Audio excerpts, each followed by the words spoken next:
I always say, because at the end of the day, we actually do. We're going to see which is the right career path for you.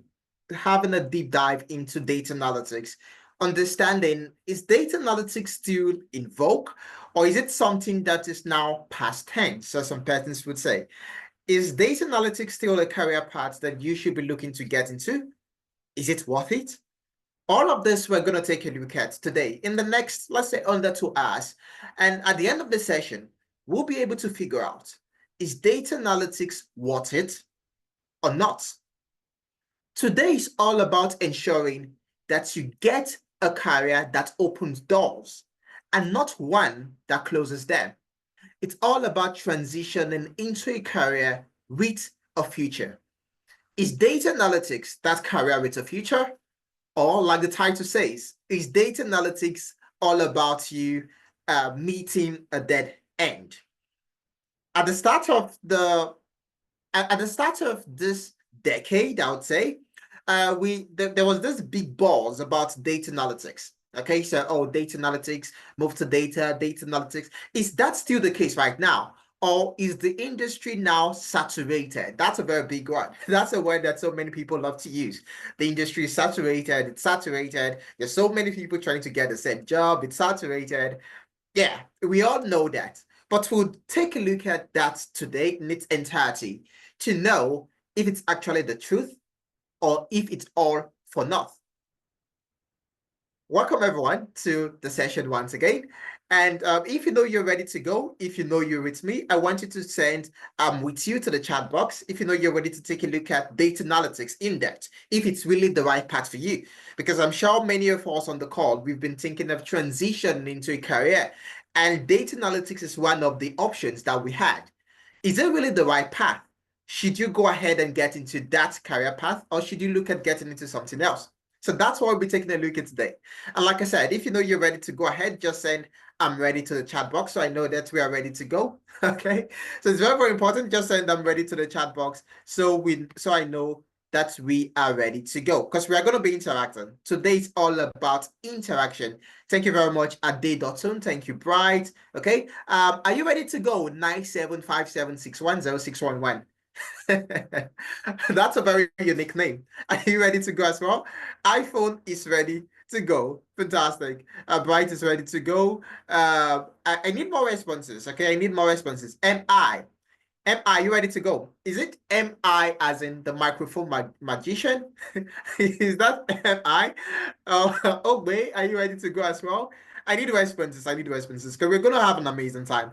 But for that to be the case, for us to have an amazing time, we all need to communicate. We need to communicate. I need to speak, you need to speak, and you speak by using the chat box. It's very, very important. Good to know that we are ready to go. So let's not waste any time. Let's get it. Taking a look at the career that would open doors for you, not one that will close them. How you can transition into a career that has a future. Very, very important. That being said, let's go ahead. So I'm going to pull up my screen right now. Moment.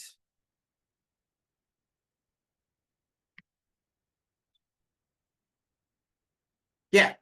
So is data analytics a dead end career in 2025? Job market analysis and future outlook. What we're going to be doing today is going to be very heavy on research. Taking a look at the data, taking a look at what experts are saying, taking a look at what people that are really not analytics right now, okay, what they've said, and seeing and using that to make a decision for us to know if data analytics is still worth it in 2025 or not. So we're going to be looking at publications, articles, things like that. The session today is broken down into three segments. So we have exploring data analytics in 2025. Just going to get my pointer. Okay. So we have exploring data analytics in 2025. What is it? Like I said, is it still in vogue right now? Very, very important. And then what is the future of data analytics? Maybe data analytics is not in demand right now, but is it going to increase in demand in coming years? or maybe data analytics is in demand right now. Is that demand going to be, are we going to have a dwindle, that's dwindling demand? Are we going to have a situation where we have not more people now in the industry looking to get jobs than the amount of jobs available? And then we have, that's, I think in economics is called law of supply and demand. I don't know if we have any economists in the house, but yeah. So we're going to take a look at all of that. And then we'll take a look at what you need to do to be able to land the job, because of course it's very, very important. When transitioning into a career, you need to know the right things to do, how you can position yourself rightly to end up achieving that, goal, to end up transitioning into that career. And of course, we take a look at an upcoming course that's going to begin on the 8th of March. But first and first, about Analytics. What do we do at Analytics? Analytics is an edtech firm, and we help many people like yourself, transition into tech.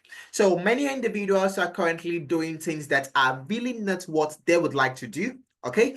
And they would like to transition, move to a better career, get that six-figure salary that they've always wanted, achieve those dreams that they've always dreamt about. Many people want to do that. And so what we do is that would make dreams come true. That's what we do. We make dreams come true. We are magicians. We are, Santa Claus. So the way Santa Claus gives gifts to kids and all of that, making kids dreams come true. Maybe a kid wants a present, Santa Claus brings the present to the kids, those kind of things. So that's what we do, but we do it for you. Okay, so yeah, and we have programs across from data engineering to data science, HR analytics, financial analytics, data analytics, HR project management, cybersecurity, business analysis, all of those different careers. And of course, we are facilitators from the Fortune 500 companies. So you know that when you eventually, when you're a part of us, that you are going to be getting the best. Absolutely. And we've been able to help over 2,800, okay, not 2,500. This now actually outdated, and I should update this, okay? So we've been able to help over 2,800 people transition into tech in the past 4 years. We know what works, and that's the reason why we are very, very much successful. But moving in, about me, because there's this guy that has been speaking for a while, saying so many things. Who is he, really? Who am I? I'm Aisha Agmalahor, as you can see from the bottom left, that's the name tag. And I'm the lead in charge of training and operations at Analytics. And I have experience from data analytics to business analysis, platform engineering to predictive AI engineering as well. And I've been able to work across different companies from Nigeria to Singapore to Canada to the US to the UK. And I've also been able to train over 2,500 professionals across 4 continents. And these are just the mundane things about me. And yeah, there's some more exciting things, as I always say, okay, which we'll probably get into later on. But yeah, that's me. But this is not, we're not here for this face, even though this face is quite, quite an handsome individual, a handsome individual. Okay, but we're not here for that. What we are interested in is we are looking to transition. But what should we do? So there's a question on the screen right now. There's a question on the screen. And I'm sure that many of us, we resonate with this phrase.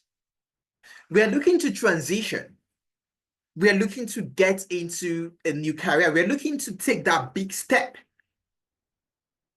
But are you worried about data analytics being the dead-end career? I want to see responses. Are you worried? Take a look at the question, take a look at the screen right now. And what do you see there? Looking to transition, but worried about data analytics being the dead-end career? Yes or no? So I need responses. So based on our response, I know how we're going to, I'm going to tailor this session to serve you best, okay? So I need a responses. Augustine, are you looking to transition, but worried if whatever it is, it doesn't really have to be data analytics, but whatever career you're looking to transition into? Or 2, are you worried if it's a dead-end career? I need responses. I need responses. Very, very important. We need to communicate. Okay, so Bright is actually worried because yeah, it makes sense. We should be bothered about things like this. It's a very huge point in your life, and so you don't want to miss it because that will be time wasted, time that you could have used in doing something better, in transitioning to a career with a future, and not the other way around. Amy is still of the same opinion as Bright. Amy is in between. So Amy knows that, okay, yeah, I don't think it's a dead-end career, but still, am I really sure it's not a dead-end career? MI says yes. MI also thinks about that from time to time. Aaron as well. Aaron says yes. Lucas, what about you? John, I would like to hear from you as well. iPhone, is this a question you've asked yourself a time or two? Many of us, we're saying yes. Okay, iPhone just sent yes as well. Now let's see. Is data analytics a dead end career? And when I say dead end, what do I mean? Just for some of us that don't understand what dead end is, okay? So I'm going to explain. Dead end means when you cannot move forward. So let's assume that data analytics is a dead end career. What that means is that we are getting lower job opportunities, and that when you eventually go ahead to learn the skills, it would be very, very difficult for you to be able to get a job. And even when you get a job in that career path, it's going to be very, very difficult for you to have growth in that path. That is a dead end where you are stuck, stagnant, and that is not what we want. So moving on. I mentioned earlier at the start of the session that what we are going to be focusing on, is all about research, publications, looking at the data. What have people said? Now, we're not going to depend on what ISUSA would say. So we're not yet to listen to, oh, ISUSA said this. ISUSA said data analytics is a dead-end career. Or ISUSA said data analytics is not a dead-end career. That is not what we are focused on at the moment.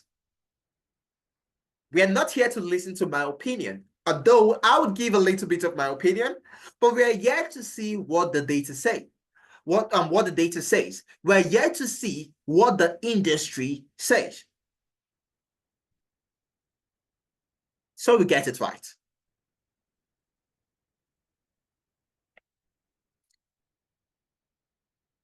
Taking a look at your screen, you'll see that there are some articles in here, right? There are some articles on there that reads what's the future of data analytics, data science, all of those kind of stuff. Articles and research publications on data analytics being a dead-end career.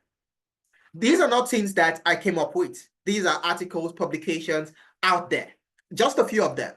And I'm sure we would like to read up on all of those things. So please ensure you fill the form that has been sent to the chat box by my colleagues. Ensure you click on that, fill the form, so you get access to the materials, the recordings, everything, and then you can read up on all of those things yourself. What are these publications telling us? What we can see right now is that data science, first publication, is data science and analytics a dead-end career, a dying career? And then we have another publication from DataQuest, which is showing us the ranking of jobs in the year 2025, top 7 jobs in the year 2025. And then we have another publication from Career Foundry, which says the data analytics job market is growing. Let's take a look at one of these publications, because something that so many of us, we are always so bothered about is AI. If you're bothered about AI, I want you to send 1 to the chat box. And there's no shame in it. There's no shame. If you're bothered about artificial intelligence coming in to take jobs, and that maybe data analytics is going to be a job where AI will be able to do all of this kind of stuff. You are worried about AI. I want you to send one to the chat box. And if you are not worried, send two. If you are worried about AI, send one. If you're not worried about AI, send two. So Adelowa says one. So Adelowa is like of the opinion that, yeah, sometimes I think, are you sure AI is not going to come in and just change the entire landscape? Because now we have DeepSeek.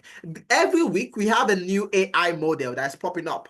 Then we had ChatGPT. Then we had Gemini from Google. Before it was even called Gemini, I think it was called Bard. I don't know if you guys know that. I've been in the AI game for a long time now. Okay. Before Google changed the name to Gemini, it was called Bard AI. That's BARD. It was called Bard.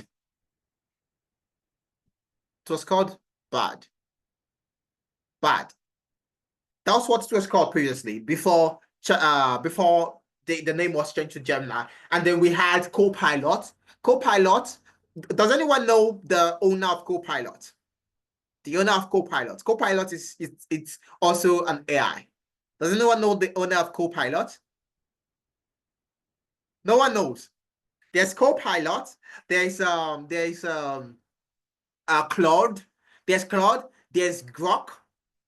There's like there's so many. Microsoft, thank you very much, Samsung. Microsoft is the owner of Copilot. And then there's also Olucor. There's also Olucor AI. Do we know the owner of Olucor? Do we know the owner of Olucor? There's also AI. There's also Olucor when it comes to AI. Do we know? Do we know? If you know, say send one. If you don't know, say I don't know. Okay, it's very possible that we don't know. If you know, say you know. Okay, so Augustine does not know. Carrie is asking, is the AI Nigerian from the name Oluko? Is the AI Nigerian? And then Adelawa is asking, Adelawa says, I don't know. Aaron says, I don't know as well. And Emma is asking why I'm laughing. Why am I laughing? So Oluko is also another AI, and that is owned by Tenalytics. Yes, we also have our own AI model, which you get access to when you're a part of any of our programs. Okay, it's on the Tenalytics LMS, and you can ask whatever question you want to ask, whatever question. And of course, it's just like your AI models out there, but even better. So AI is everywhere. AI is everywhere. And so it makes sense that we might be a bit bothered. We might be a bit worried. Going into this career path, are you sure? Are you very sure that AI is not going to come in, just swoop in, and then I'm out of a job? That's what I thought about as well when I was carrying out my research. And then, just give me a moment. Okay, I'll just take this off. Okay, yeah, that's what I was thinking about. I'm talking about when I was carrying out my research. And then that's why I came across just want to take this off. Okay, yeah, so I came across a publication, and the link is also in there. So just fill the form, you get the materials to get access to all of this. And what I'm interested in right now is the conclusion. The conclusion. So this is talking. This is actually the report on. This is the report on is AI a dead end career? So this is the report on is data science and analytics a dying career in 2025? Is it dying? And let's take a look at the conclusion. The conclusion is data science and analytics are not dying careers because the demand for skilled professionals is increasing. This not IHS are saying this. This not analytics saying this. The demand for what? The demand for skilled professionals is increasing. That is true. Automated tools and artificial intelligence are used in this field. So we are not denying that we're not denying that they are not that AI tools are not being used in data science and data analytics. In fact, the entire base of AI models is data science. That's called machine learning. So yeah, we have AI that been able to do some of those things. So that when we are not coming here, I'm not coming here I'm trying to give you tell tales. Okay, I'm not here telling you tell tales or telling or giving you fables. No, that's not what I'm speaking. So what do we have here? It says that automated tools and artificial intelligence are used in this field. So we agree, but they can't replace the human touch. While new technologies and tools are being developed, they are not replacing the need for human professionals who can interpret the data and make informed decisions. Now, we might be wondering, is that not all just talk? Because of course, yeah, I know you were not the one that went ahead to write that. So I'm not the one that did that. It's not my publication. And it's off. Okay. But then why should you really why should you even consider that? Why? Think about this. With AI has been with us. AI has been with us for a very, very long time. But AI became very, very well known from the year 2020, if I'm not mistaken.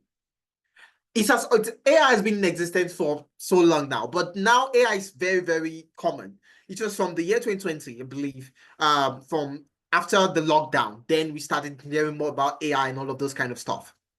So that was 5 years ago, where we had AI that could do some of the things that a data analyst or a data scientist can do. But still, even with all of this, we still see that the demand for data analysts is very, very high. As you can see from this publication from DataQuest, that's telling you that data analyst roles are in high demand across several industries. And that's why when you go to job boards and you search for data analyst roles, you see so many roles. Even when there are AI tools that could do some of those things, you still see so many roles. But then, it doesn't mean AI is insignificant when it comes to data. No, no, no. The actual situation is this. Data analysts that cannot use AI will be replaced by those that can. Data analysts that cannot use AI would be replaced by data analysts that can. That is the situation. So AI is not replacing data analysts, no. But you have data analysts that can use AI replacing those that can't. And I'll tell you the reason why as we move on. So these are some of the publications. These are just a few. These are just a few. If you had decided that, okay, you know what? Why don't I highlight this? And you can see the data analytics. This is 2025. This is a 2025 report. In 2025, a search for analyst jobs in the US alone on Indeed. Note, Indeed. They're not saying a search for jobs in the US in all of the job sites available on Indeed, LinkedIn, all of the job sites. No, only on one job board brought up over 70,000 open roles. 70,000. Now, note, 2025 just started like 4 or 5 weeks ago.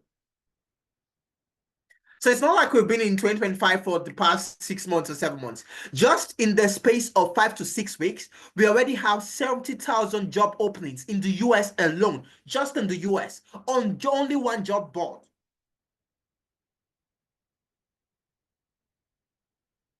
But let's go ahead. There are other research, there are other articles. Another article that shows the in-demand SKUs in 2025. And once you come over here, you would see what? Data analysis. Data analysis is a subset of data analytics. So you have data analytics like the big brother, and then you have data analysis at the bottom. So data analysis is data analytics is the house, data analysis is one of the rooms in the house. I believe we understand that. Okay, so I'll go over that again. So let's say we have, do I get my, okay? So let's say we have let's say it's like a family tree. So we can have data analytics, and then under data analytics, we have different things. We have things like your data collection, you have your data collection, and then you have your data analysis, you have your data analysis in here. And then you have some others. So data analysis is under data analytics, for those of us wondering, because so many persons confuse things and like, oh, data analysis, data analytics. Okay, but yeah. So you can see that one of the roles is also what? Data analysis. Anyways, that's another report. Moving on. Just moving on.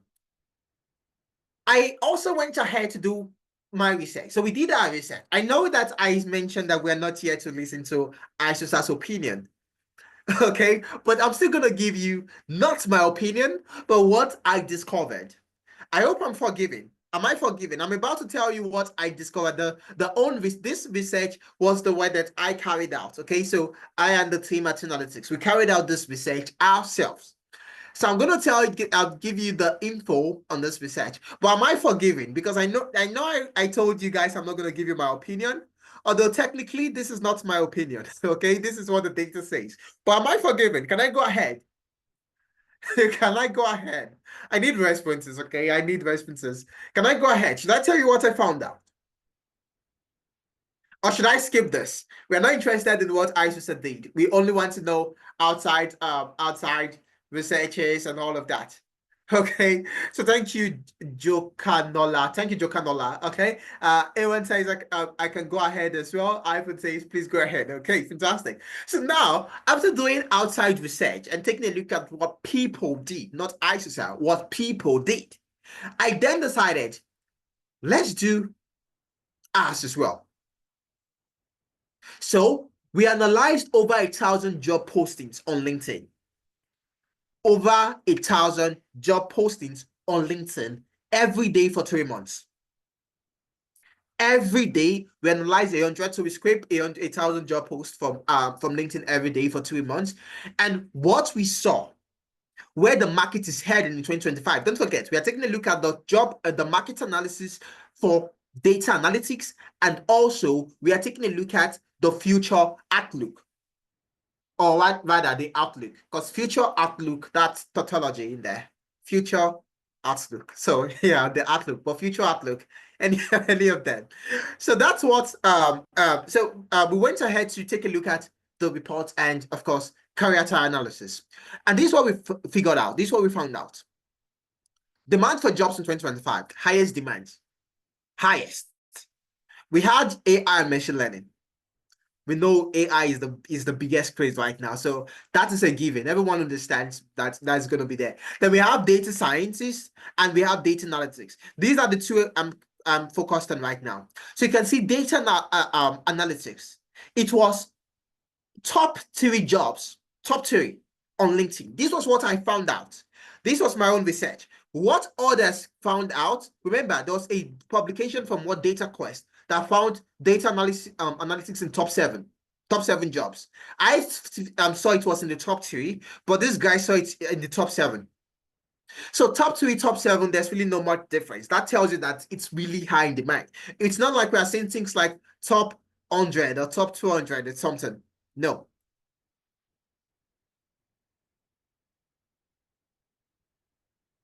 So taking a look at all of this, I'm sure it's already making sense. We can already infer that data analytics is not a dead-end career, at least not for the foreseeable future. We can tell that data analytics has good prospect,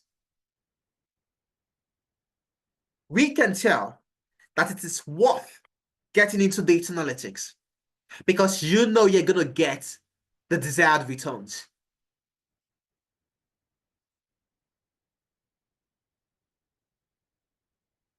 It makes sense.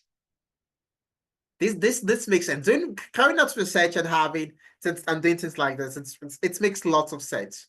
Okay. So this is exciting, knowing that data analytics is still holding up very, very strong in the year 2025. But let's go ahead. We are not done with the research. We are not done with the research. I mentioned that today it's all about research, taking a look at findings, all of those things. Something else that I came across was the future of job reports that was brought up by the future of job reports that was brought up by the World Economic Forum. The World Economic Forum releases a report every 2 years. Every 2 years. And at the start of 2025, they sat together. The World Economic Forum, I'm sure we know the organization. It's a very, very large organization. Okay, like it contains the CEOs from the Fortune 500 companies, all of the guys that determine global economics, really. Okay, so I think they also have a link with the world, the WTO. I've forgotten that's one of those world bodies. But yeah, so they release the report every 2 years. And what the report shows, it shows jobs that would increase in demand and those that would decrease in demand. It shows jobs that would increase in demand and jobs that would what? Decrease in demand. That's what it shows us. The jobs by the right. The jobs by the right, or by the left, sorry. Get my pen. The jobs by the right or left. Sorry, the jobs, that's my left. I believe that should also be your left. The jobs by the left are those that would what? Increase. The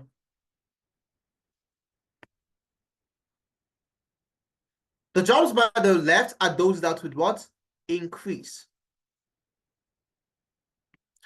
And the ones by the right are those that would decrease.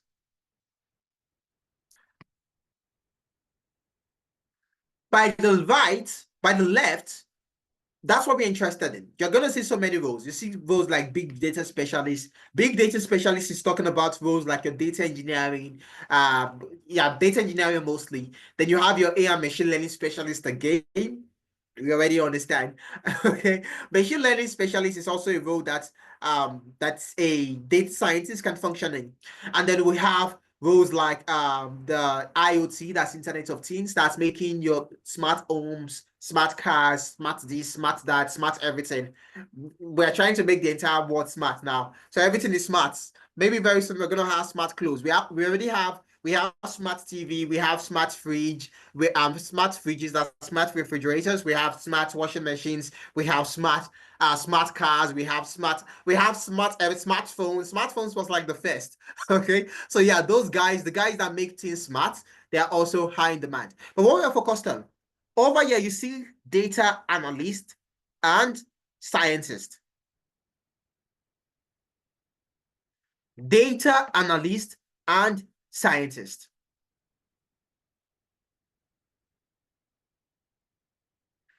This is showing us the future of jobs from 2025 to 2030.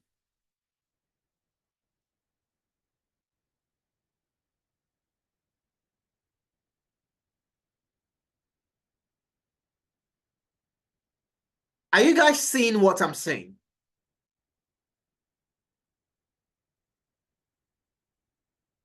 Are you seeing what I'm saying?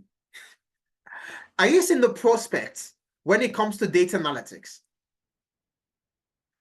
Are you seeing the prospect when it comes to data analytics? I would like to get your responses, okay? Are you seeing the prospect? This on the one, and of course, you have access to this report.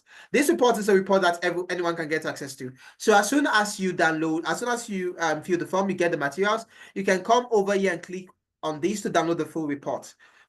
Okay, so do we all agree that data analytics is in high demand? Do we all agree that data analysts are in high demand? That the role is very, very much in high demand. Do we agree or don't we agree? It's a yes or a no question. A yes or a no question. There's no in between. There's no, okay, I'm not going to say anything. It's a yes or a no question. If you agree that data analytics is in high demand, send yes. If not, send no. Based on what we've been taking a look at.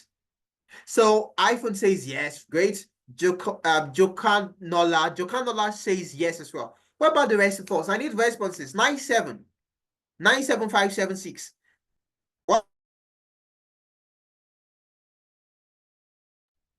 What do you think as well? Is data analytics in high demand or not? So yes, yes, yes, yes, yes, yes, yes. Everyone is actually saying the data analytics is in high demand.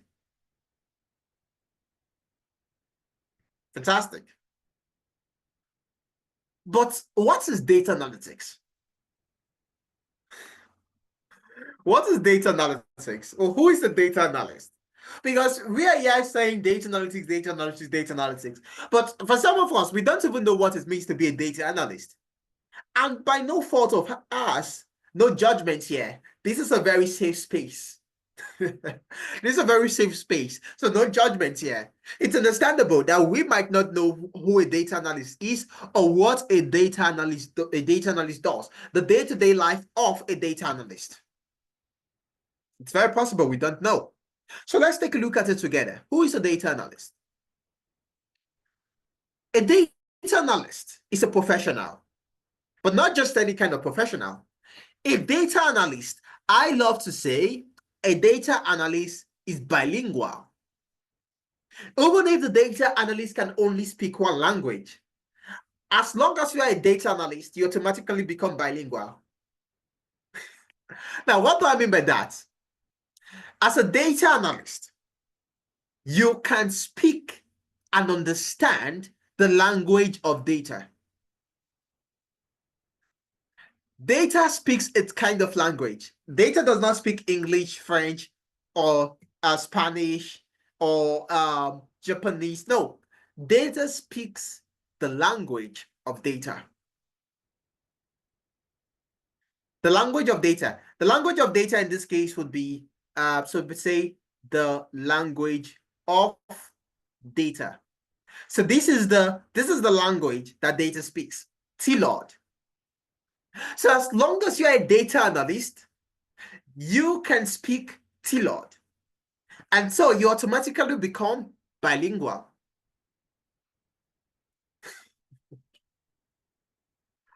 So that's the situation. That is the situation. I'll repeat that. As long as you're a data analyst, you become automatically bilingual because you get to speak T-Lord. Someone say T-Lord. Someone say T-Lord, or rather type T-Lord. Someone type in T-Lord. T-Lord. That's the language of data. The language of data. T-Lord. Someone type in T-Lord. Thank you, Temitope.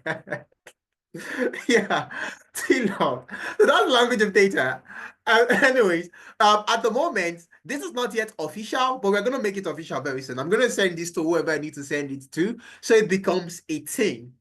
Okay, but yeah, a data analyst speaks the language of data. What do I mean by that? A data analyst makes sense of data because usually data does not make sense. Data is usually a bunch of numbers, a bunch of text, a bunch of just facts and figures. A data analyst makes that data make sense by carrying out analysis. A data analyst focuses on two main kinds of analytics: the descriptive analytics and the diagnostic analytics. The descriptive analytics is talking about what happened. Descriptive analytics. Descriptive analytics talks about what happened.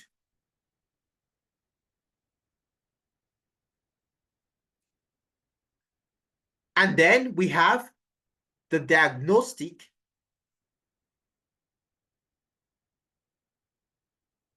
analytics.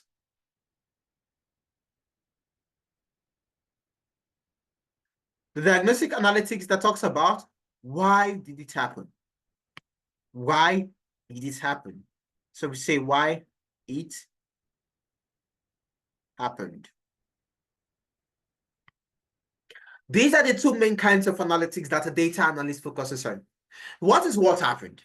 What happened is you being able to identify what happened in the business or what happened in the organization. If you are on the call and you have a business, you would agree with me that at the end of the year or from time to time, you take a look at your records to understand, oh, what happened? How much did I make? What was my profit like? What was the revenue? How many customers did I have? What did I do? That is descriptive analytics. A data analyst goes to the data, either as in a data set, that's data sheet, or in a database. Goes to the data and then work with tools such as your Excel, your Power BI, your Tableau, your SQL, works with all of those tools, and then is able to identify what happened. And then we have diagnostic analytics. Diagnostic analytics is now talking about why did it happen? So we noticed that last year we had 5 customers. Why? So by taking a look at the data analyst can figure out, okay, so we had 5 customers last year because there was a trend. Maybe we launched a new product and it seems customers don't like our new product. Hence the reason why we didn't have enough customers. Those are the 2 kinds of analytics that a data analyst focuses on.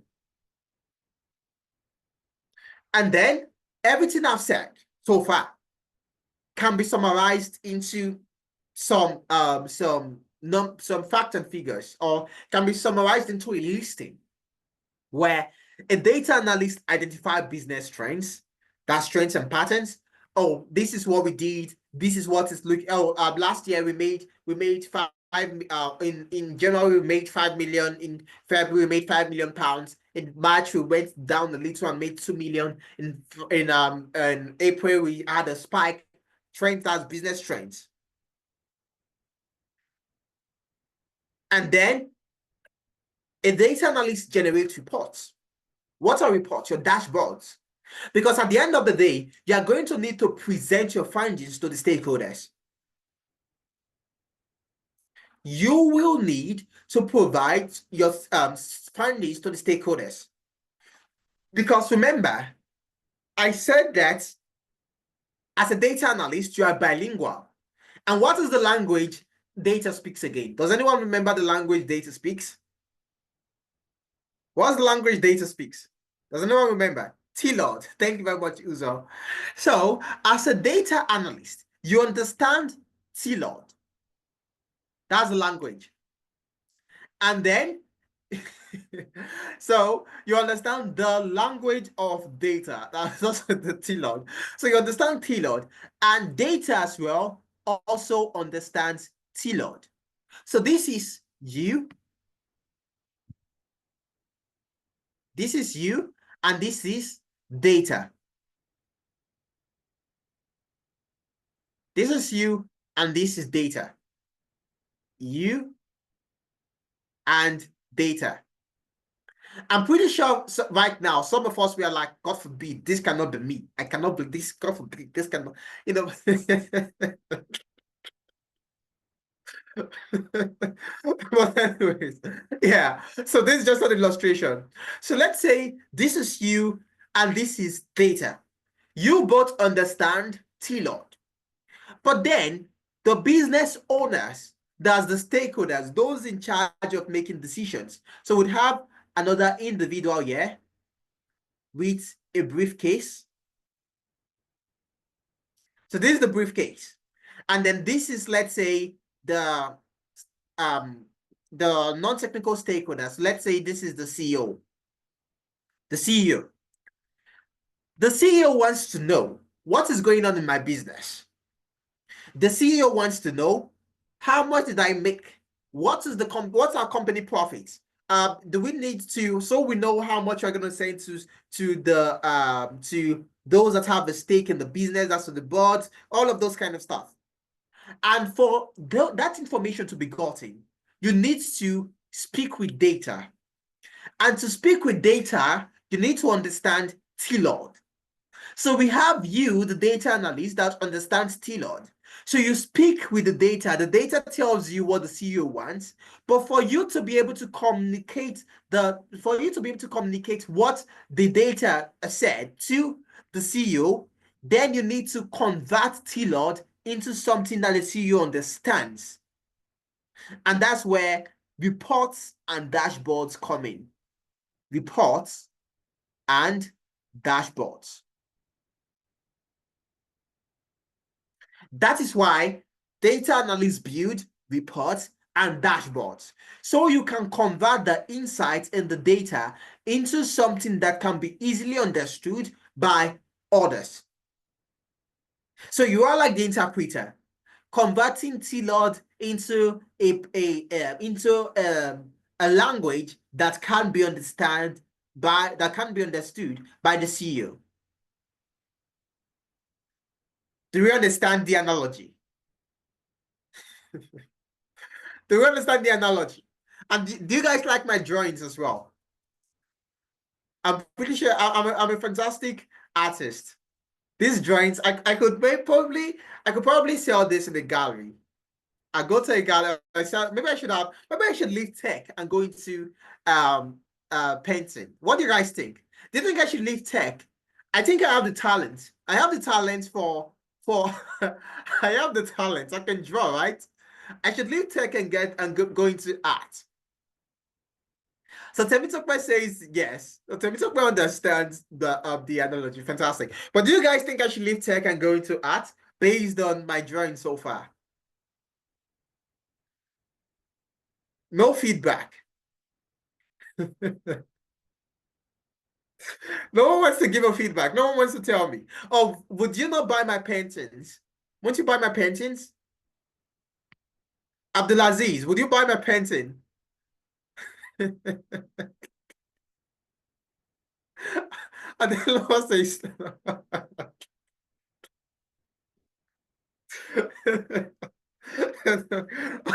Abdulaziz says, of course. Oh, Abdulaziz wants me to transition. Thank you, Abdulaziz.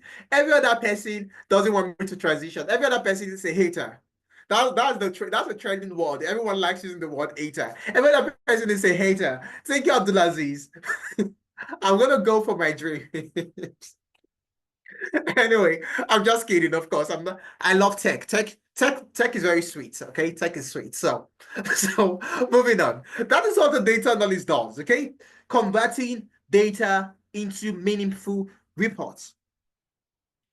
So the data analyst also generates what? Generates reports. And then we have the data analyst provides insight for data-driven decisions. That's the reports that has been built, the dashboard, when it's presented to the stakeholders then make decisions from that. And then we have all of these together is what makes up a data analyst, what the data analyst does on a day-to-day. Another example, taking a look at what a data analyst actually does. This is an example of what we call structured data. There are two types of data. There's unstructured data and there's structured data. This is an example of structured data. Data are arranged in a table format, also called the relational database. Although this is not a database, this is a sheet, but yeah, a relational database, you have data arranged in rows and columns. So right now, this does not make sense. If I ask you a question, if I said right now, I call on you and I say Adelowo, or I go ahead and I say Undukwe or Emily, tell me right now, what does this data say? Do we have more male or more females? What's the average age? Tell me, what is the most popular category of clothing that people like to buy? I'm pretty sure you would not be able to answer. And that is perfectly understandable because we can't tell. It's all a bit of jargons. Right now, what we are seeing is the language T-Lord. This is T-Lord. Everything in here is T-Lord. So we don't understand anything. We don't know what's going on.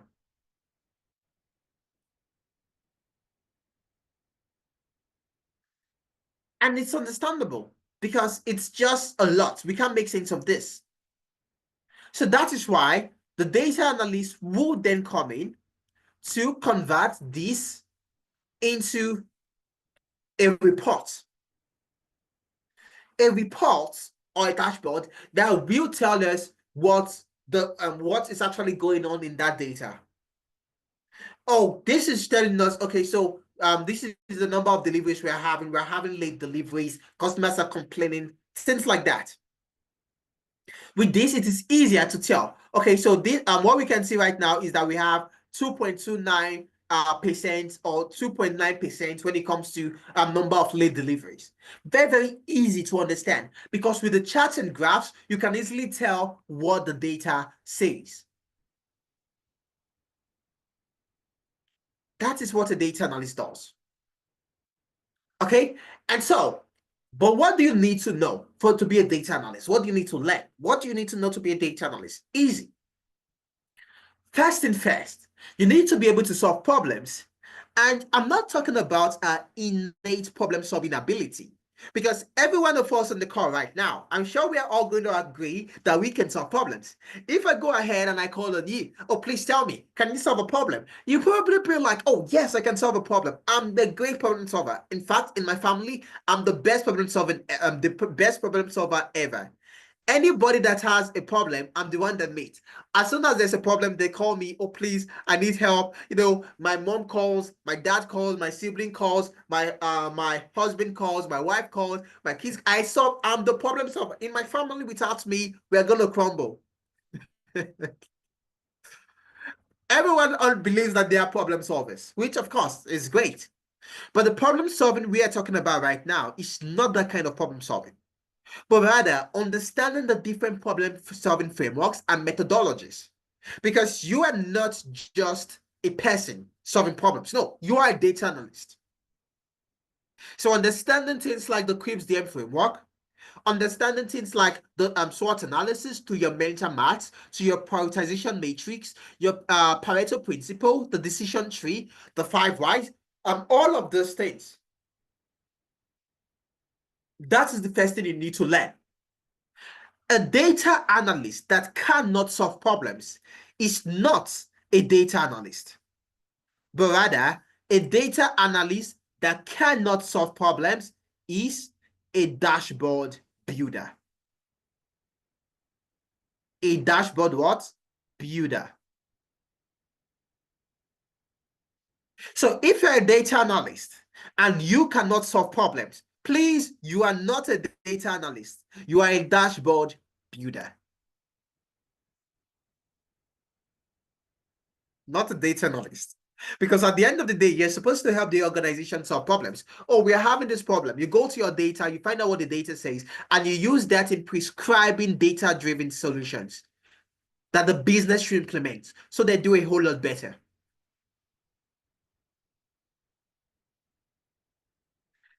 After your problem solving, you get to learn your Excel, Microsoft Excel, your SQL, your Power BI, your Tableau, your data storytelling, how to tell stories. Because as a data analyst, you are going to be in a lot of presentations. You are going to be presenting your findings to what? To the stakeholders. You are not just, remember, the language of T-Lord is only understood by you.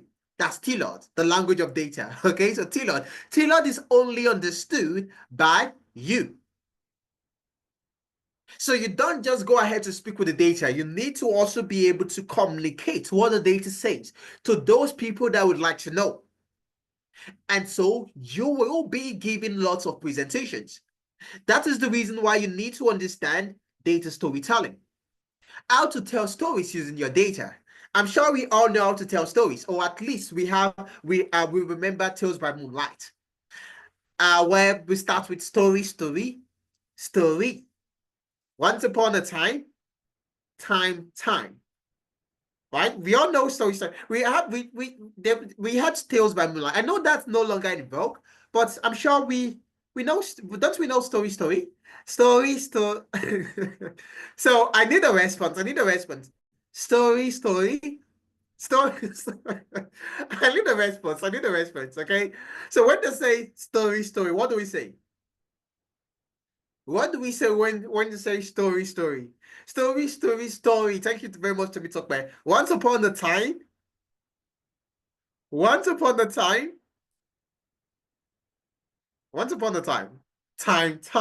There was a man. There was a man called. There was a man called who. Oh, there was an old woman in the village. There was a man called Mango.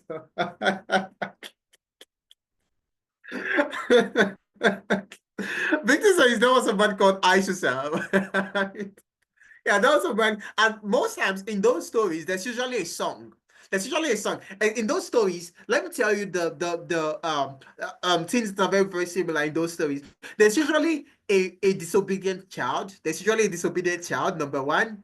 There's usually a river that the child will go to. And there's usually a song that you sing. You have to sing a song. There's usually a song in those stories that you sing over and over and over again. And every story has a moral lesson. If there's no moral lesson, if there's no moral lesson, it's not Tales by Moonlight. That's just something else. There has to be a moral lesson. I can't remember the last time there was a story out there that I came across a story either in a movie format or in animations that had a moral lesson. It's just all okay, let's tell the story, but there's no moral lesson. The way we grew up, every story had to have a moral lesson. Quick one. I was going through some kid books the other time. Okay, I went to a bookshop trying to purchase some, of bedtime stories for kids that you read to your kids so they go to sleep. Okay, like other lullaby stories. And so I came across different stories on the shelf, and then I think I took a look at four. I just flipped through four before I eventually decided on the one to get, and then I noticed none of them had moral lessons. None. It was all about Jack that wanted to travel the world, and maybe Jack went to London and saw the Queen, or in this case, the King, and then maybe Jack moved to the Netherlands and went to Amsterdam. Just a kid that's having an adventure. There's no moral lesson. And I'm like, something. So, anyways, that is the current situation. What was the last time? I want you guys to tell me, what was the last time you came across any story that had the moral lesson? There's usually more lessons like don't steal, don't tell lies, things like that. What was the last time you came across a story that had the moral lesson? When? I'd like a response, okay? When was the last time that you came across a story that had a moral lesson? When was the last time? Or have you come across anyone recently? And if you have, I would like to get the name of that story, or if it's a book, whatever it is. So I need responses. I need responses. We need to talk about this. Data analytics can wait. Data analytics can wait. We need to talk about this. David, when was the last time you came across any book that had a moral lesson? Or DK Emily, when was the last time? Temi Topper, when was the last time? Chooks, Collins. Temi Topper says not as it used to be. Right? That's the truth. What about the rest of us? Maybe you've come across one. If you've come across one, Sabrina, have you ever come across recently, anyways? Have you come across any story that's had the moral lesson? Sabrina, Precious, Paul.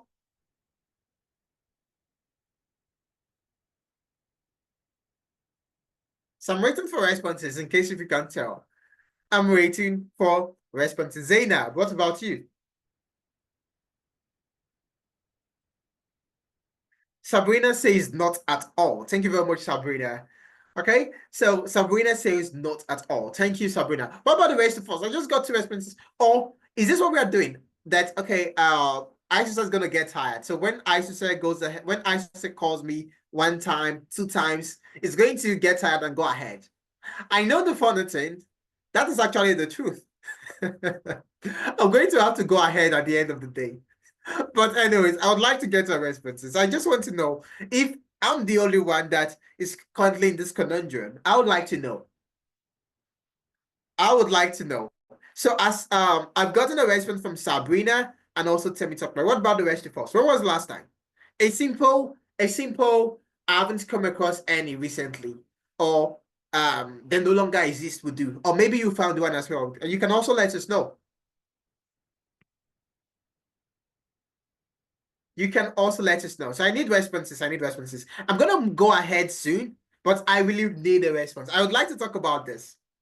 I would like to talk about this. But it seems we don't want to respond. So I think I'm just gonna have to go ahead at the end of the day. Okay. Anyways, so no response. I got a response from Sabrina and also from Temi. So thank you very much, Sabrina and Temi. Fantastic. Now moving on. Moving on. And you know what? So Sabrina and Temi, I have a gift for you. I have a present for you too. All right. So at the end of the session,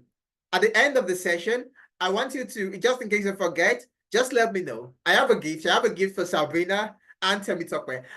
They answered me. They were willing to indulge in my conversation. The rest of us we're not ready. So no problem. So just remind me at the end of the session in case if I forget. Okay. Anyways, let's go ahead.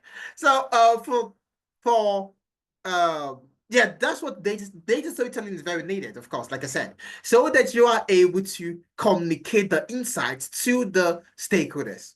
And then we have ChatGPT for analytics. We already understand. Remember, there was something I mentioned earlier.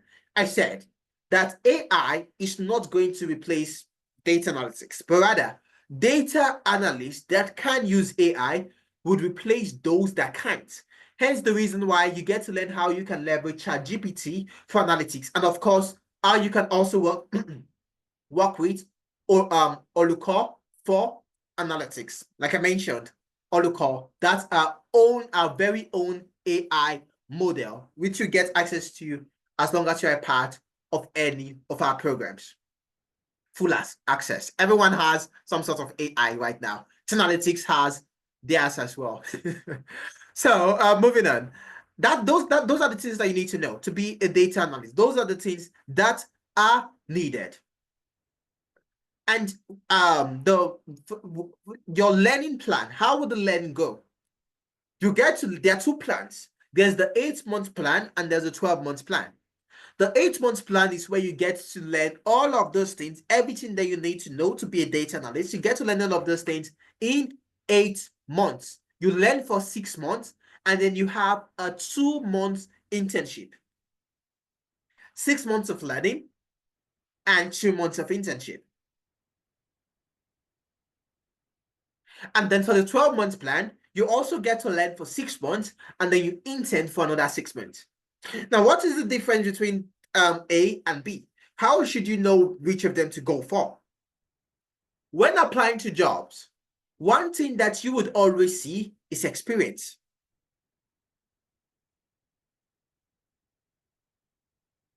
For you to be able to get a job, you need the experience.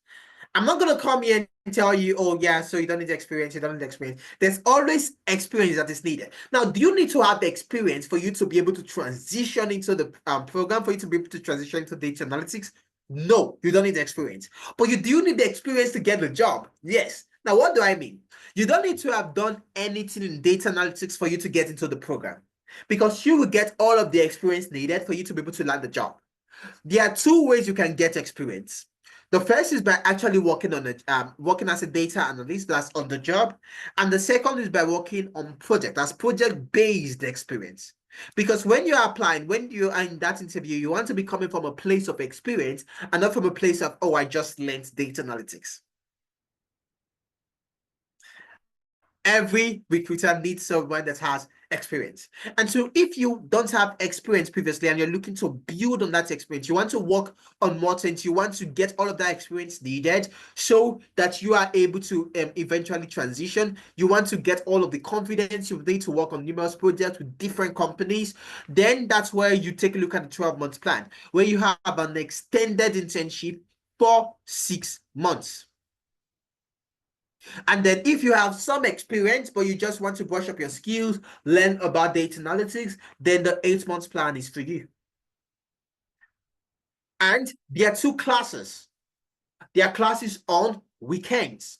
Well, classes are on weekends, where you have the morning session and the evening session. So the morning session, as we like to call it, and for those in EU, in UK, that's in Africa as well, where the timing is 11 a.m. to 2 p.m. What? Or 10 a.m. to 1 p.m. UK time due to daylight savings. So as soon as daylight savings is over, of course, it's then going to be 11 a.m. to 2 p.m.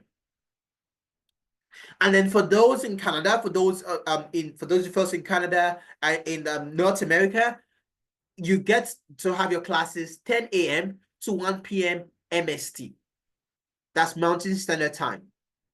And then on Sundays, you have what's called the self-paced watch me do it videos, because we use a dual learning approach at analytics. So you don't have classes week in, week out. You have classes and you have the watch me do it videos. We use an hybrid approach, like I said.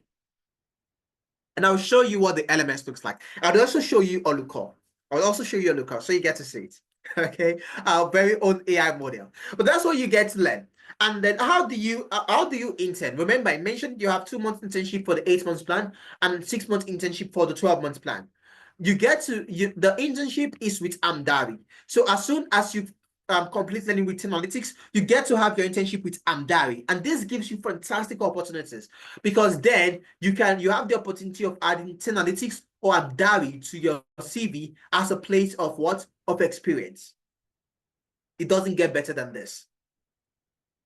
And there are so many people we've been able to help transition. There are so many people that have been able to make that switch from what they were doing at the moment to what they were that have been able to make that switch from what they were doing to what they wanted to do. And we are going to have a session tomorrow that even brings some of them in that to talk about how they're able to fully transition. So you get to learn about that as well. And so many people, we have Ikmat that we help transition into our data analytics program. Ikmat was a full-time stay-at-home mom. And then before she joined that program, she reached out to us, asking for guidance, telling us about a situation that she that for 2 years. So she was a stay-at-home mom for 2 years because she had to take care of her kids, and that she was looking to get back into the job market while she was in the UK. And so we advised her to join the data analytics program.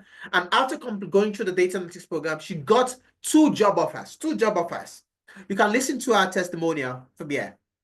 Okay, you can listen to her testimonial. She got 2 job offers where she got 2 job offers, and then one of them was she working as a data analyst with the NHS, and this also came with a full visa sponsorship. We have Ramat that was able to transition from customer success to being a business architect with the NHS. Tony that was able to transition from pharmacy, because she was a pharmacist back in Nigeria. She was able to transition to working as a benefits analyst after completing our data analytics program in the UK. So many people we've been able to help. So many people. To Lois, we were able to help Lois transition to get a job.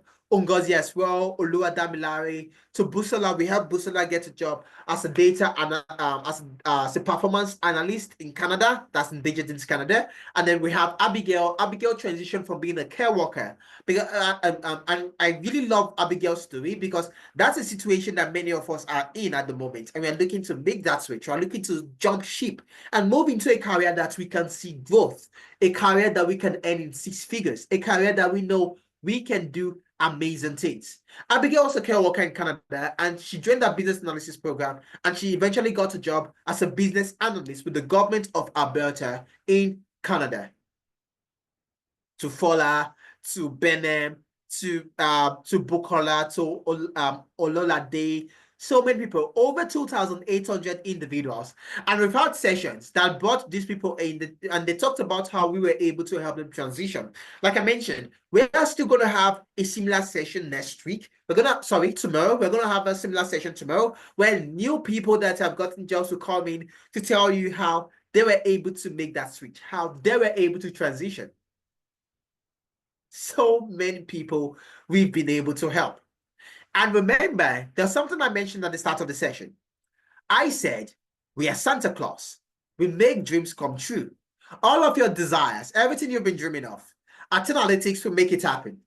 And we are looking to help even more individuals, hence the reason why we are always looking to upscale as a business, so we can reach even more people and help more people transition from what they are doing at the moment into landing a job in tech.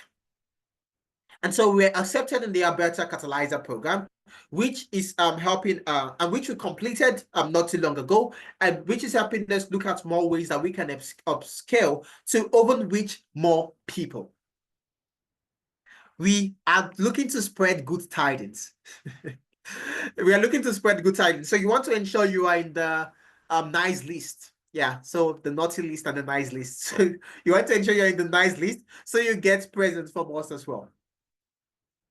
And of course, we are also accredited with the American Council of Training and Development. So you know that what you're going to be getting, the training you're going to be getting is top-notch training. But yeah, how would you get a job? That's a question that we've probably been thinking about, because for so long now we've been talking about data analytics, how it's a career that's too highly in vogue, how it's a career that you should be looking to get into, how it's a career that is amazing. But maybe you have a friend that was a data analyst, or rather not a data analyst, but a friend that knows how to use, or maybe in this case, that knew how to use Excel, Power BI, Tableau, all of those data analytics tools. They learned how to use these tools 5 years ago. Until now, they have no job in tech. So you might be wondering, what would make you different from that person? What would be the yardstick that would ensure you eventually get the job when others could not? There are so many opportunities available for everyone. We have more jobs than people, than qualified data analysts. And that is the case. But not everyone is getting jobs. Why? That's because they lack the other 50%. For you to get a job, you need to complete the job equation. I'm talking about T plus E. That's what will land in the job. Your technical skills plus your employability skills. That's the reason why, in addition to the technical skills you'll be getting, we are still very, very highly focused on the employability side of things. Hence the reason why you begin with your level 1. You have the CV review sessions where you have someone that will take a look at this. So you have a session that will show you how you can craft compelling CVs pertaining to the job description, because of course you need to ensure that your CV is well tailored to the job description. That's the job you are looking to apply to. And you'd also have someone that would review your CV to ensure that your CV is top notch. So you have someone review your CV, and they are also shown how to review your own CV. So when you are applying to multiple jobs, you can always tweak your CVs depending on the job description, because you want to ensure that your CVs passes through the ATS, that's the applicant tracking system. So many of us, we end up applying to jobs. We think we actually applied to the job, but we did not apply to the job. Why? Because at the end of the day, the CVs that the recruiter is taking a look at, the CVs that the recruiter is considering, yours is not even a part of it, because the ATS did not add your CV to the list that it eventually pushed to the recruiter, because it thought you were not a perfect fit.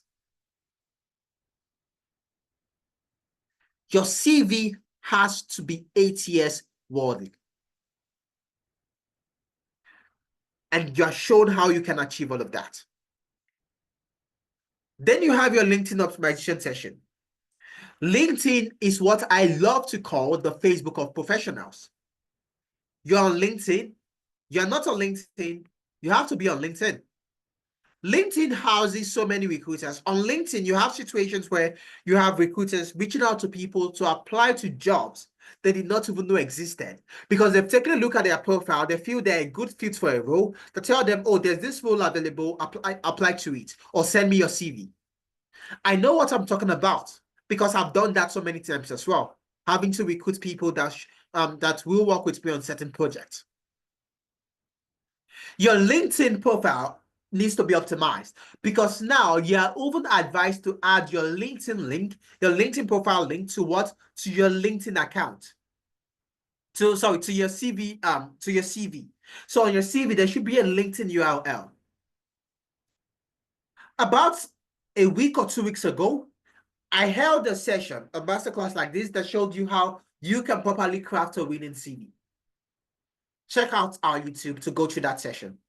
Fill the feedback form so you get access to those materials. Or the attendance form, sorry, so you get access to those materials. So your LinkedIn needs to be amazing. And then you have the Upwork optimization session. You're interested in freelancing. You want to freelance. You need to understand how Upwork works. So the Upwork section will take you through all of that. How you can have a great Upwork profile, how you can navigate through the entire Connect system, because Upwork uses a currency called Connect. How you can write an outstanding proposal that ensures the recruiter, the client, takes a look at your proposal and goes ahead to schedule a meeting with you so you eventually do land that gig. Navigating the job market sessions are also sessions you'd have that would show you how you can navigate the job market in your client. Because many of us, we just moved to Canada, we just moved to the UK, we just moved to Australia, we just moved to wherever you're located. You need to have an understanding of the job market of your current location.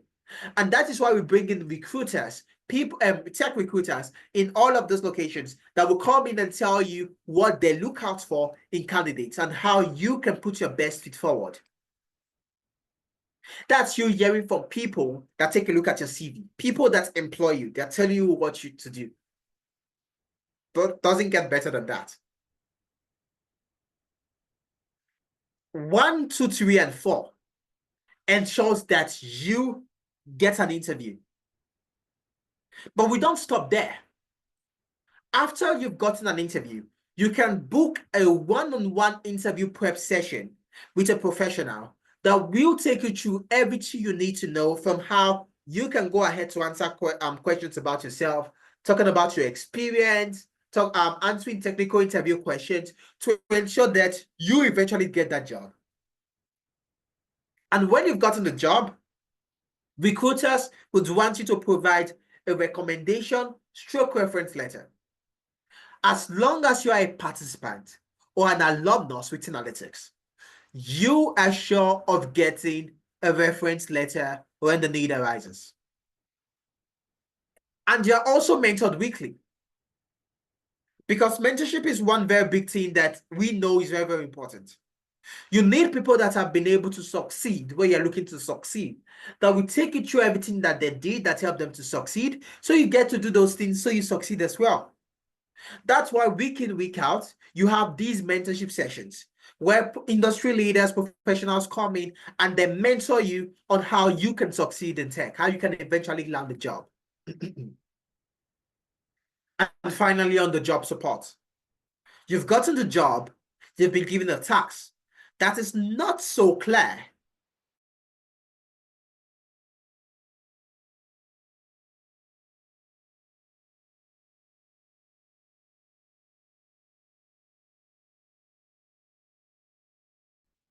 The Analytics LMS.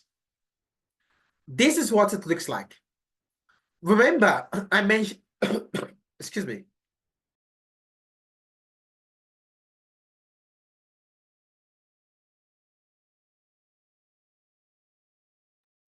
Sorry about that, everyone. Okay, so remember, I told you that we use a hybrid learning approach at Analytics, where you have the live classes and you also have the Analytics LMS. So I'm going to show you what the Analytics LMS looks like. Okay, so I'm going to go over there I'll show you what it looks like. The watch me do it videos, how you're gonna be learning, all of those things. So just get that to open up.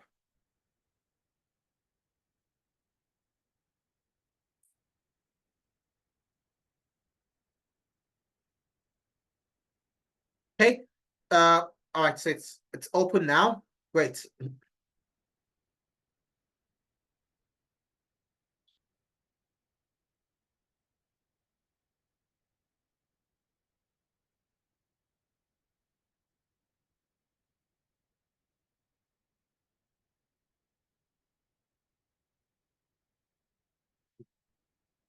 Okay, so yeah, this is the 1096 LMS, the learning management system. And over here, there are so many features. First of all, you have your streak count that shows you how frequently you visit the platform just to make learning fun. You have the leaderboards for you to make learning fun with your to see how you fare with your participants, just to make learning competitive and fun. You have the badges, where for every assessment you take, you get to earn a badge that you can share on social media for people to know that, oh, this is what.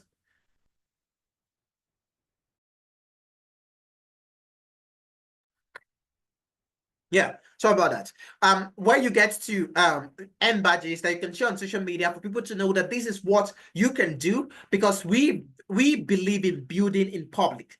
So for everything you do, for every assessment you take, you get to earn a badge.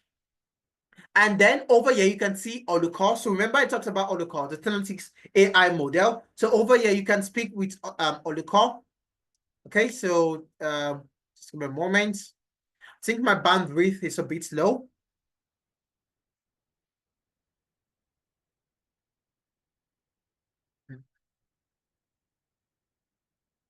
So while Oluko is loading, apologies about this. I think my bandwidth is low.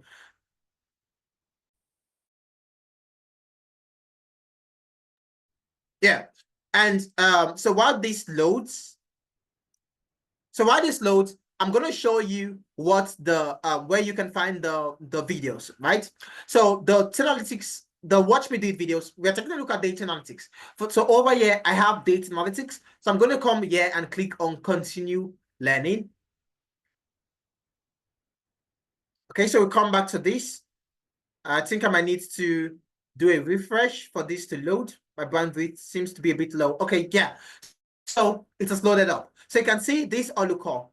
And this is Oluko speaking with me, asking me for my name. Once I insert my name, Oluko can do whatever I want Oluko to do. Maybe I'm having code-based problems. Maybe I'm watching my videos and I have a problem. I can quickly ask Oluko. Oluko gives me an answer. And of course, I can also ask the facilitators, the data associate, because you are going to be in a community with all of these people. So you don't, please excuse me, I need to get some water, please.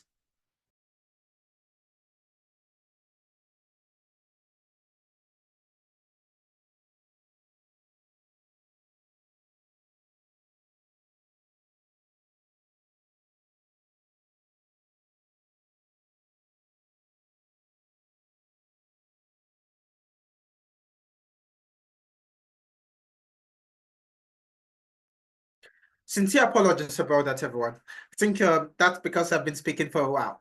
So I can ask Oluko, and so Oluko is asking for my name. Once I insert my name, I can ask Oluko whatever, and Oluko is also asking if I would like, career related questions. If I have questions relating to career, or I have questions relating to any of the course content, or maybe I have code-based issues, or I want Oluko to prepare me for an interview. I can select any of these things. And then if I have any question at all, I can also go ahead to ask. And so this is exclusive. You get exclusive access to this. And Oluko has good knowledge about everything we are doing in the curriculum. So it has knowledge about the curriculum, about the what is being taught. So you can always ask Oluko this question. And Oluko would understand where you're coming from due to the connection with the videos, all of those things.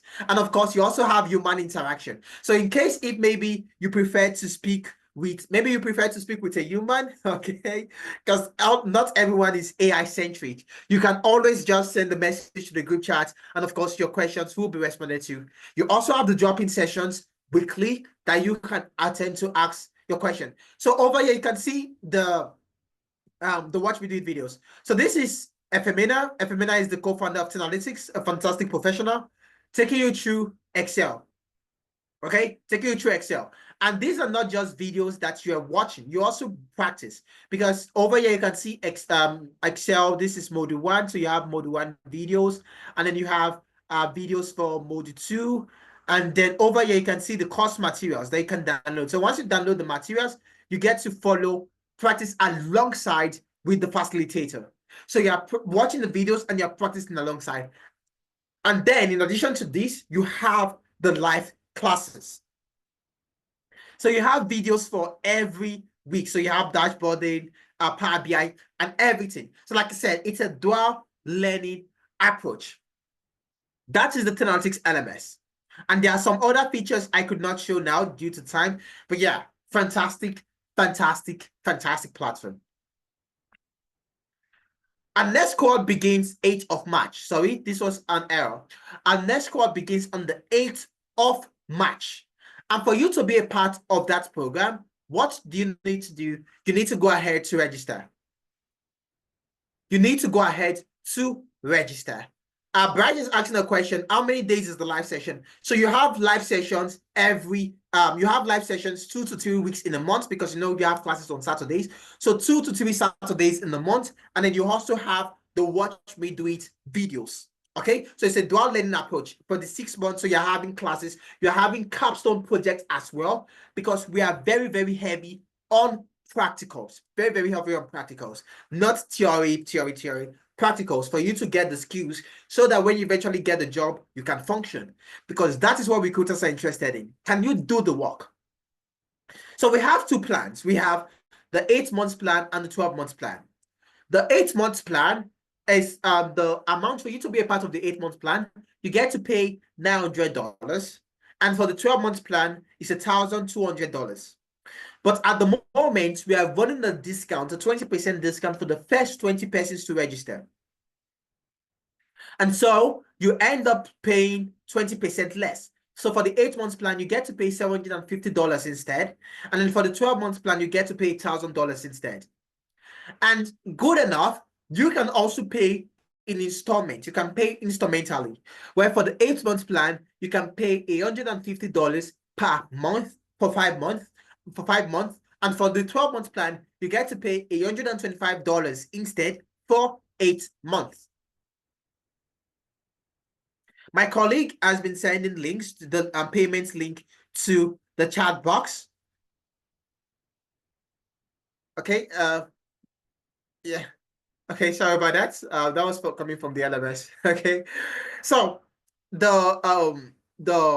my colleague has been sending the link for you to register to the chat box. So once you click on that link, it will bring you to the Tenalytics Enrolment Center. There are 2 ways you can make payments. You can either make payments using the Tenalytics website or the Enrolment Center. On the Enrolment Center, once you click on that link, it will bring you over to this point where you see the amount, and you can see the that we're currently running a discount, and then you can see the you can see the different tracks. So you can see the business analyst track, the data analytics track. So let's say you want to register for data analytics. All you do is that you come over here, and then you get to make register for the 8 months plan or the 12 months plan. Let's say you're going for the 12 months plan. So you select data analytics 12 months. Okay, so you select data analytics 12 months. That will bring you over here. Just waiting for this to load up.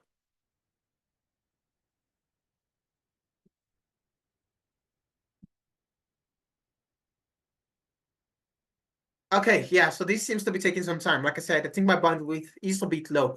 So it will bring you over here, and then you're gonna see the discount is still running. That's the number of seats available. And then you would also see the different tranches you can make payments in.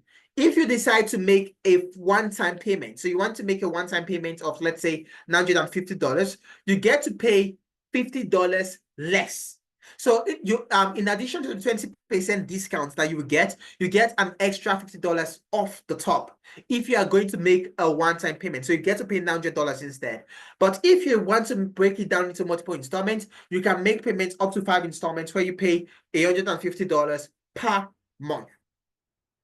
Okay, so you get to select that whatever tranche you want to go with. So apologies, it seems I can't take you through all of that now. So once you make payment, you're gonna be sent a receipt. A receipt will be sent to your email, and as soon as that receipt is sent to your email, there will also be a link attached telling you to click on the link to complete your registration. So you can click on that link, or you can come over to this point. You can come over here and click on upload your receipt. So over here, you see you have upload your receipt. So you have upload your receipt. So you can click on upload your receipt or click on that link that will be sent to you.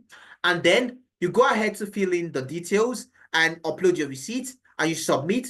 Once you do that, you get an email from us confirming your payment, in addition to your welcome kit that contains everything you need to be a part of the program.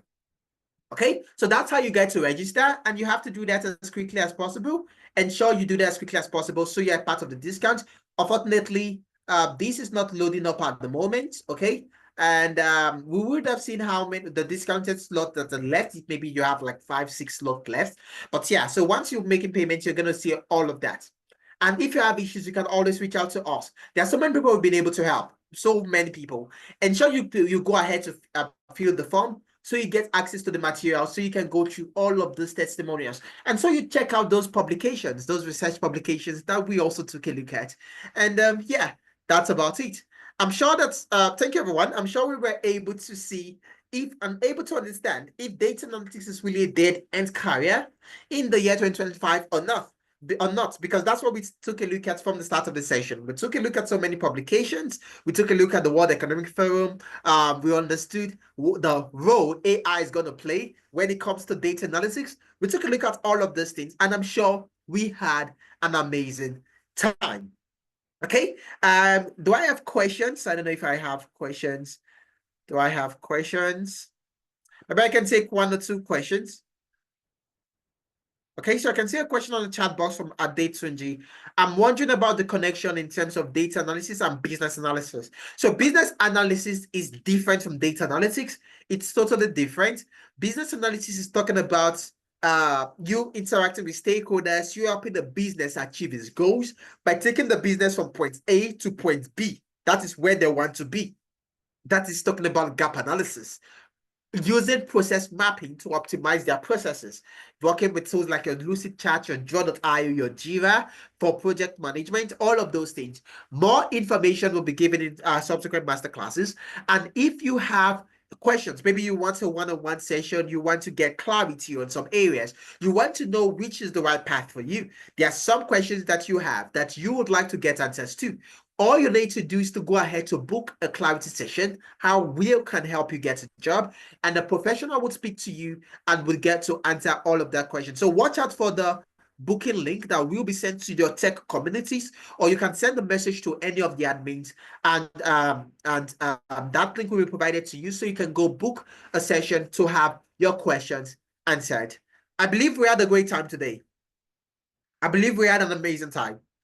Even though you had an amazing time, you understood if data analytics is still if it's a dead end career now, or if not, you understood what it means to be a data analyst and all of those things. Even though you had a great time, send the one to the chat box. Just let me know, okay? Or if maybe you have additional questions, you can also send them in, and let's see if we'll be able to take the questions. I'm sure we had a great time.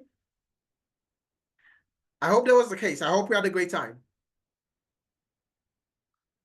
Okay, so I can see a question from Adelowa. Do you need to learn each AI individually, or understanding just one AI is good enough? Every AI is the same. Most AIs are the same. So understanding one AI is good enough. With that, you'll be able to implement what AI would do for you is that it would increase your proficiency and your efficiency as a data analyst, whereby something you're supposed to use 5 hours to do, you can do that in 30 minutes. So that's it. So you just need to understand one. And okay, thank you very much. Thank you, everyone. Thank you very, very much. Okay, thank you, Ayodele. Ayodele had a great time. Thank you very much. Bright had a great time. I had a great time. Thank you very much. Thank you, everyone. I had a great time as well. I really had fun, and I believe we did as well.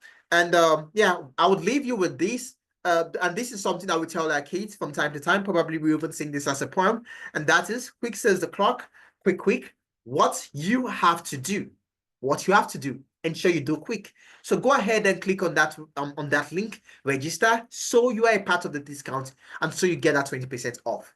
And with that, I'll see you some other time. Do take care, guys. Cheers, everyone.